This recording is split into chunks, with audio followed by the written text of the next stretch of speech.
안녕하세요. 똘스 인사드립니다. 오늘 똘스의 뇌피셜 준비했는데요. 2024년도 부동산 시장 상반기 마무리하면서 정리해보고요. 앞으로 하반기 어떻게 될지 한번 들여다보는 시간 가져보려고 합니다. 이야기가 좀 길 수 있어요. 자, 여러분 성격 급하니까 결론부터 먼저 말씀드릴게요.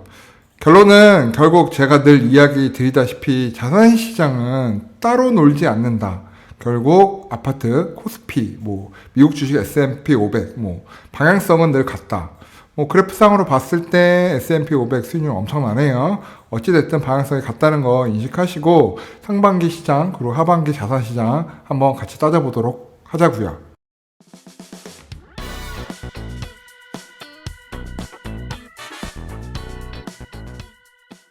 자, 2023년도 연말에 혹은 또 올해 연초에 무슨 일이 있었냐. 부동산 PF 사태, 부동산 위기, 그리고 고금리, 이런 부분들 때문에 부동산 최악의 폭락 시나리오들이 엄청 넘쳐났어요. MBC, SBS 할 거 없이 엄청 이런 부분들에 대해서 크게 확대 해석을 하고 또 많은 언론사들도 그렇게 얘기를 했고 수많은 유튜버들도 그렇게 얘기를 했습니다. 근데 저는 반대 의견을 냈죠. 저는 왜 꼭 세상하고 반대 의견을 내는지 상반기 동안 똘스가 여러분하고 무슨 이야기 나눴는지 정리를 한번 해보자고요. 자, 제가 여러 가지 컨텐츠를 유튜브를 통해서 올려드렸지만 대표적인 몇 가지를 보면 경기 전망과 부동산 전망 올려드렸고 부자들의 투자 계획이라던가 그다음에 총선 이후 부동산 시장 그리고 최근 들어 한국 부동산 시장 어떤 봄 시장 심상치 않은 부분들 이렇게 정리해서 올려드렸어요. 간단히 결론만 말씀드리면 상반기 때 똘스가 여러분한테 전해드리고 싶었던 메시지는 시장은 양극화된다. 그리고 전세 월세는 지속적인 상승이 나올 것이다. 그리고 부동산 정책은 공급 대책의 부재 그리고 뚜렷한 방향성을 나타내지 못할 것이다. 그리고 금리 인하 기대는 있지만 불확실성은 지속 유지되면서 강보합 시장이 펼쳐질 것이다. 그리고 내수는 침체되겠지만 하반기로 갈수록 경기 회복에 대한 기대는 슬금슬금 올라올 것이다. 그렇기 때문에 이런 현상을 종합하면 똘똘한 집 한 채 이것이 핵심 포인트고 실수요자 중심의 갈아타기 수요가 꽤 많이 나올 것이기 때문에 이런 시장은 주의 있게 봐줘야 한다. 그래서 선두 핵심 시장이 움직이기 쉬운 시장이다. 이렇게 말씀을 드렸어요. 상반기를 총 정리를 해보면. 자, 결과론적으로 상반기에 어떤 일이 있었는지 정리를 해보면 매매 시장에서는 결국 지방 시장은 조금 어려움을 겪고 있고 서울 수도권의 선도지구들은 꽤 강한 모습을 보였죠. 그리고 전세 시장 같은 경우 비아파트 시장 제가 굉장히 싫어하잖아요. 오피스텔, 빌라 이런 거. 그래서 아파트 시장의 전세 시장은 굉장히 강하게 지금 50몇 주째 지금 계속 올라오고 있는 상황인 거고 그리고 분양시장 같은 경우는 제가 말씀을 드렸지만 고분양가가 나오면 미분양이 날 것이고 그리고 안전마진이 있으면 엄청난 경쟁률을 보이면서 이 분양시장도 양극화가 될 것이다 라는 부분도 현실로 이루어졌습니다. 제가 다 맞췄다고 자랑하는 건 아니지만 얼추 내용을 봤을 때는 예상이 크게 빗나가지는 않았죠. 그렇기 때문에 하반기에 똘스의 예상도 좀 중요하게 봐주셨으면 하는 바람이 있습니다. 자, 거래량 보면 상반기 2024년 1월부터 3월 최근 거래량만 보더라도 제가 이제 부동산 바닥 찍었다. 지금부터는 집을 사도 된다라고 했던 시점부터 지금까지 거래량은 계속 올라오고 있고 특히 2023년 겨울을 바닥으로 2024년 봄까지 거래량은 계속 올라오고 있습니다. 지금도 거래량은 올라오고 있어요. 물론 거래량이 예전에 2020년, 2019년도의 수준은 아니지요. 왜냐하면 금액대가 워낙 높아진 상태이기 때문에 투자 수요들이 접근할 수 있는 상황은 아니기 때문에 아무래도 거래량이 예전의 거래량을 회복하는 것은 불가능하나 현 시점에 이 비싼 금액에도 불구하고 거래량이 늘어나고 있다는 것은 실수요자 간의 거래는 지속적으로 이루어지고 있다. 그리고 선도시장 중심으로 거래가 이루어지고 있다. 그렇기 때문에 부동산 주택시장이 좀 강한 시장, 강보합 시장을 보여주고 있다. 이렇게 해석을 하시면 됩니다. 상반기에 이렇게 보시면 되고 그래서 선도지구들 보니까 반포 아크로 리버 그 다음에 레미안 원베일리 그리고 개포동 그리고 잠실 리센츠 그리고 헬로시티 굉장히 크게 빠졌다가 지금부터 올라갈 것이다 했던 그 시점부터 굉장히 많이 올라왔어요. 그래서 신고가를 갱신한 단지도 있고 신고가 근처까지 올라온 단지들도 꽤 됩니다.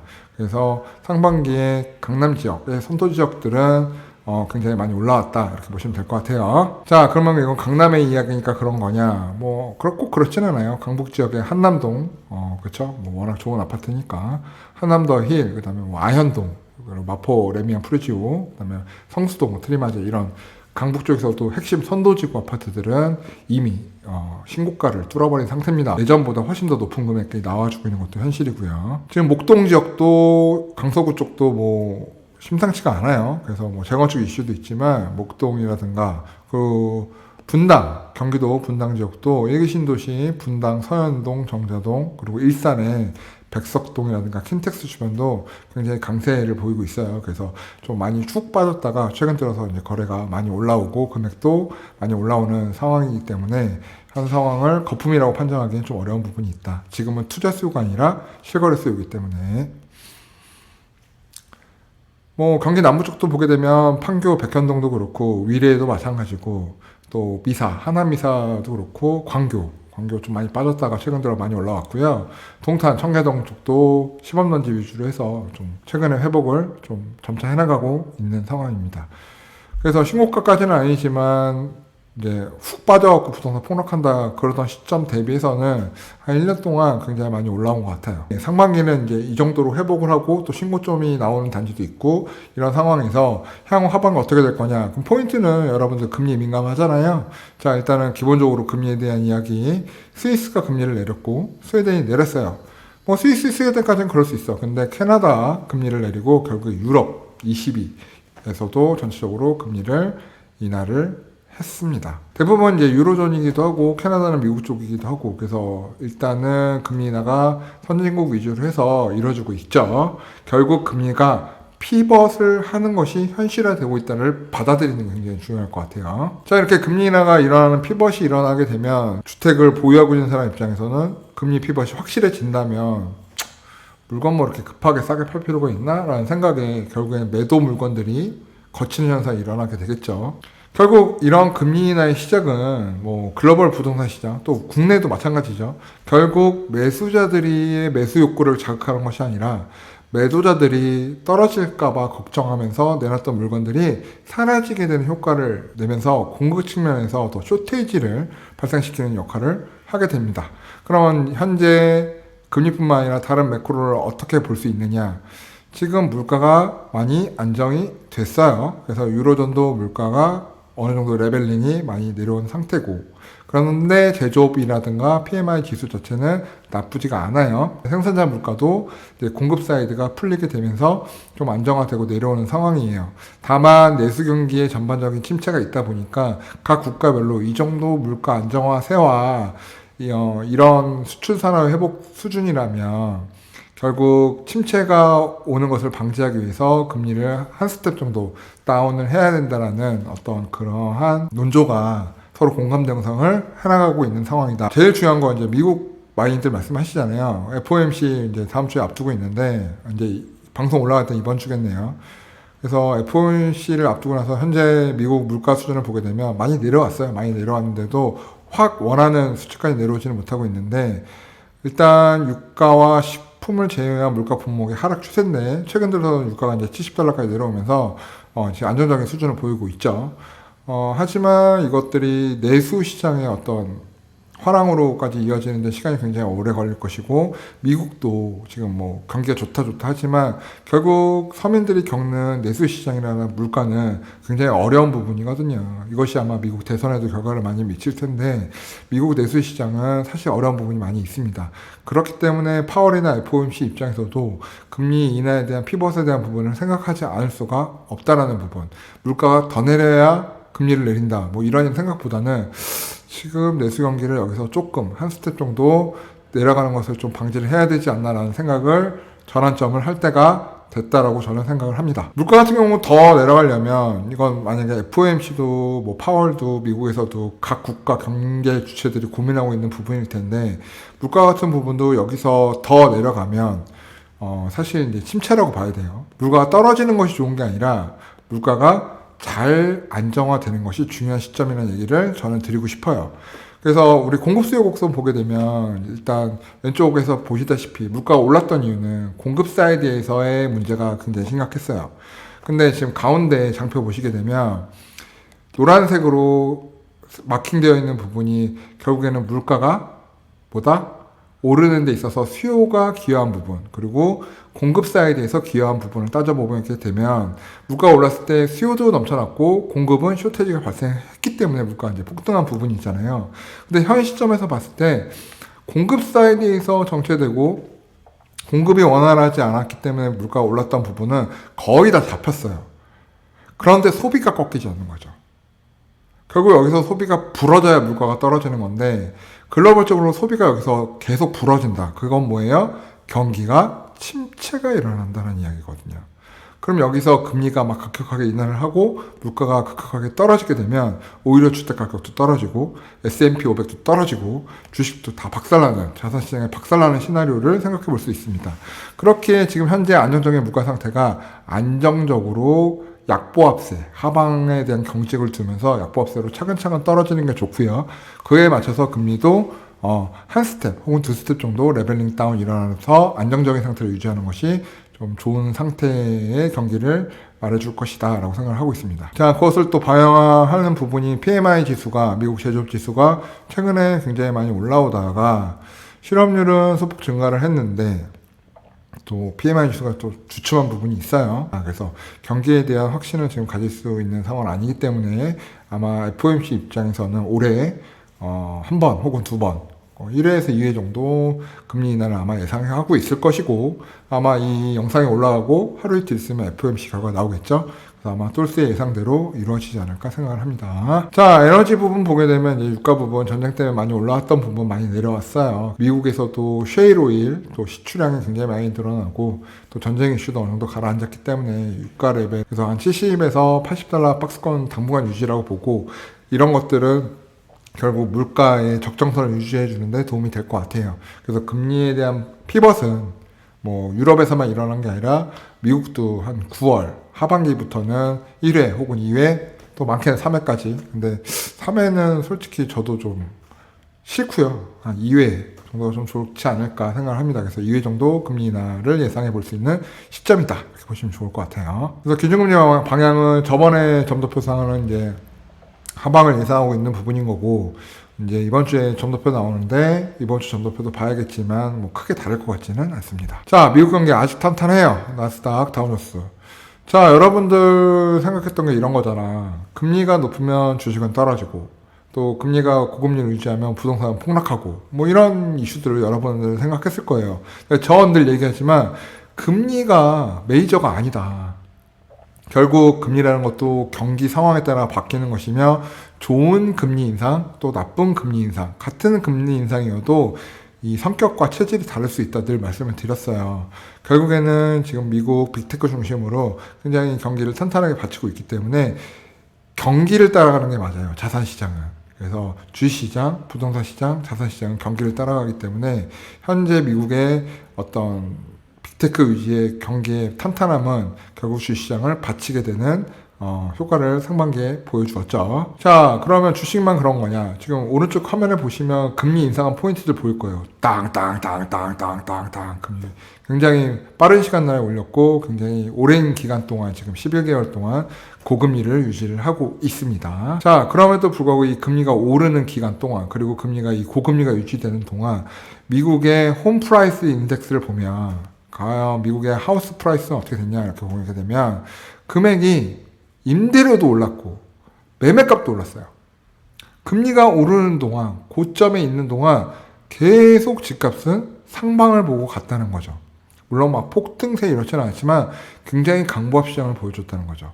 엄청난 거래량을 보이지는 않았어요. 하지만 금액적으로 월세의 상향, 렌트비의 상향, 그리고 매매 가격의 상향, 이런 부분들이 있었다는 거죠. 이 얘기는 뭐다? 금리를 따라가는 것이 아니라 경기를 따라가는 것이다, 이렇게 봐야 되는 부분이라는 거죠. 제가 늘 말씀드리는 경기에 대한 부분. 자, 주택가격 특징은 뭐 어떠한 특정 한 나라만 막 떨어지고 어떠한 한 나라만 올라가고 이럴 수는 없어요. 이 자본주의라는 게 글로벌 관계이기 때문에 서로 교육을 하는 구조이기 때문에 어떤 같은 포지셔닝을 잡게 돼 있거든요. 그래서 그럼 미국만 금리가 높은 상태에서 집값이 올랐냐? 아니요. 현재 GDP가 크게 성장하지 못한 유럽, 최근에 금리를 내렸죠. 유럽 같은 경우 지금 집값이 금리가 올라가는 과정에 있어도 계속 올랐다가 오히려 최근에 그 집값이 약간 조정받았어요. 그러니까 어떻게 해요? 금리를 내리더라. 이상하죠? 금리를 내리면 집값이 떨어진다. 그만큼 금리하고 연관성을 자꾸 찾지 말고 경기와의 연관성을 찾아라. 유럽 같은 경우는 이제 내수 경기가 조금 위축이 되다 보니까 주택가격이 조금 조정이 일어났고, 그래서 내수 경기의 어떤 진작을 위해서 금리를 하방으로 피벗을 했다, 이렇게 생각하시면 됩니다. 자, 호주 같은 경우도 지속적으로 주택가격 지금 상승하는 모습 볼 수 있고요. 인도 지역 경제 성장이 어마어마하잖아요. 그래서 인도 같은 경우도 주택가격 강세입니다. 자, 캐나다 주택가격 최근 들어 엄청 많이 올랐다가 지금 보합세죠. 자, 일본 주택가격 폭락한다 도대체 누가 그러는지 모르겠어요. 2014년도부터 쭉 보게 되면 주택가격 계속 오르는 거 볼 수 있습니다. 자, 한국 같은 경우는 주택가격 쭉 오르다가 다른 나라들하고 비슷하긴 하지만 2021년 하반기 정점 찍고 2022년도 상반기 때 그때 주택가격 훅 빠졌어요. 그리고 오르지 못하고 일부 선도지구만 오르고 전체적으로 보합세를 유지하고 있습니다. 자, 그래프상으로 봤을 때 유로도 금리 내렸고 호주도 금리 인하 예정이고 캐나다도 금리 내렸고 이런 상황을 봤을 때 우리나라도 하반기에 금리 인하, 내수 경기에 침체된 부분 때문에 수출이 아무리 좋아도 금리 인하 한 스텝 정도는 예상해 볼 수 있는 시점입니다. 그래서 금리가 내린다고 집값이 오르는 건 아니에요. 그래서 경기를 봐야 된다라는 부분인 거고, 금리 인하는 1회 예상해 볼 수 있다. 자, OECD GDP, 경기를 측정하는 가장 기본이죠. 그래서 OECD GDP 발표 이렇게 보게 되면, 전체적으로 글로벌적으로 하향되는 게 아니라 굉장히 목표치도 상향이 되고 굉장히 높아지는 부분 보여요. 이제 인디아 쪽이랑 인도네시아, 그리고 차이나도 아직 4.7% 높은 수준이고요. 터키라든가 G20 전체적으로 2.9% 정도 예상하고 있습니다. 특이한 거는 한국이 OECD 국가, G20 중에서는 코리아가 2.2%로 굉장히 높은 순위예요. 거의 1위에 해당하는 순위인데, 아마 반도체가 가지는 이제 부분이 제일 크겠죠. 그래서 한국 같은 경우는 이제 GDP 성장이 굉장히 큽니다.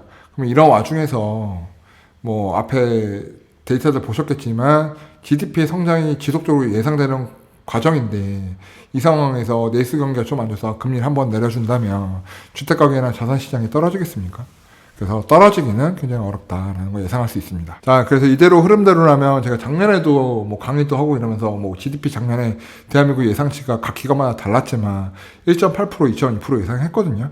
근데 저는 이제 2.8%까지도 갈 수 있지 않을까 생각을 한다, 이런 얘기를 계속 했었는데, 결국에는 지금은 입장을 바꿔서 2.2% 이렇게 나오는데, 저는 연말 되면 3%도 가능하지 않을까라는 좀 긍정적인 생각을 해봅니다. 자, 결국에는 하반기 시장을 우리가 또 볼 뿐만 아니라 또 내년도 시장, 또 내후년도 시장까지 또 생각을 해본다면 좀 큰 그림을 그려봐야 될 필요가 있어요.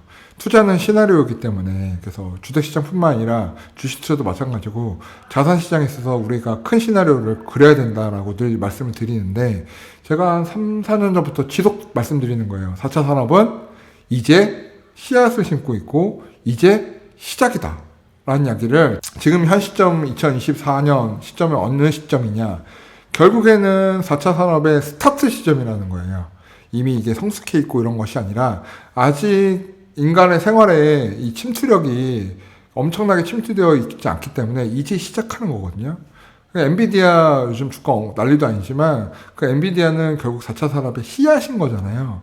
이 씨앗을 심어서 거기에 HBM이란 비료를 뿌리고 이것이 나무가 되고 숲이 되는 과정을 보려면 앞으로도 10년, 15년 이 정도 사이클이 필요하다는 거예요.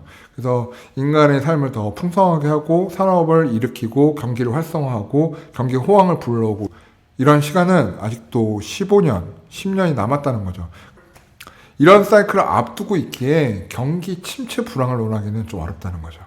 그래서 하반기에 내수 경기 진작을 위해서 각 국가들이 금리를 한두 스텝 정도만 내려준다면 내년 정도의 경제 성장률, 그 다음에 GDP 성장률 좀 더 안정적으로 나오게 될 수 있을 것 같고, 물가만 어느 정도 안정 베이스를 이뤄주게 된다면 금리 레벨도 중위금리라고 하죠. 그래서 미국 기준으로 제 생각할 때는 한 2.8% 내외, 우리나라 금리 뭐 한 2.5% 내외 이 정도, 그리고 경제 성장률 대한민국 뭐 한 2.8%에서 3% 내외, 물가 성장률 한 2.5% 내외 이 정도가 가장 이상적이지 않을까 생각을 합니다. 그래서 요 레벨 밑으로 가게 되면 오히려 물가가 떨어지고 금리가 막 인하하고 이렇게 되면 주식시장 박살, 그리고 자산시장 박살, 그리고 주택가격 반토막 나는 시나리오가 벌어질 겁니다.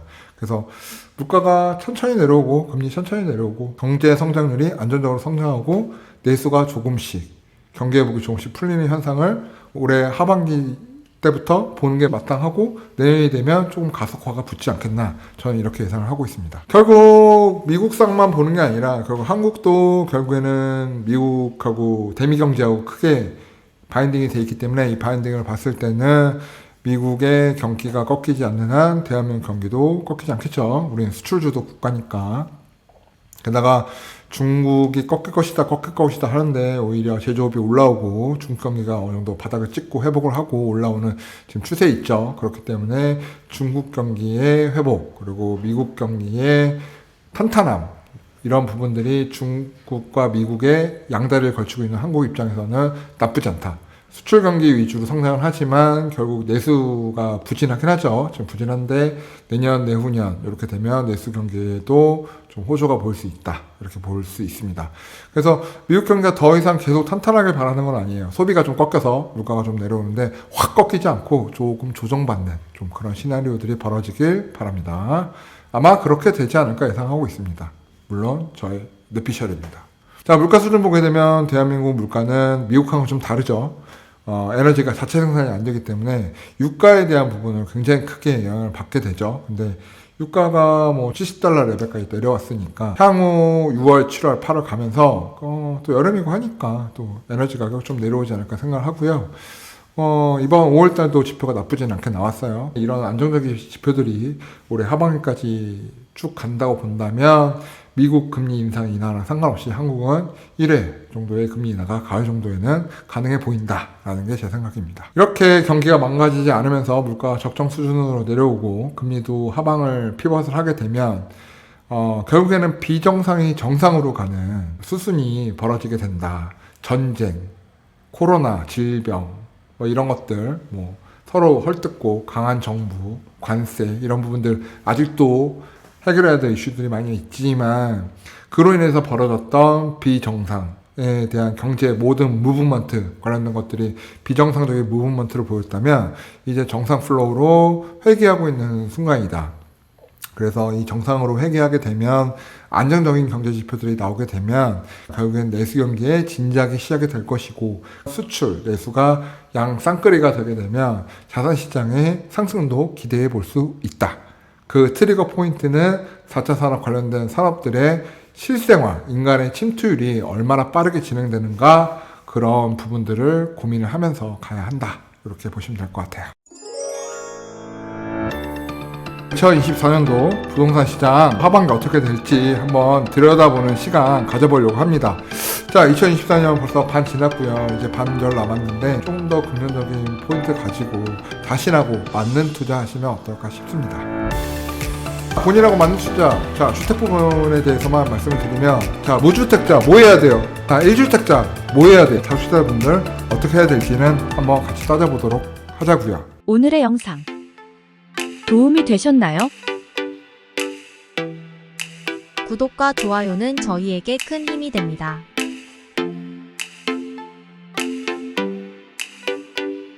오래오래 우리 함께해요.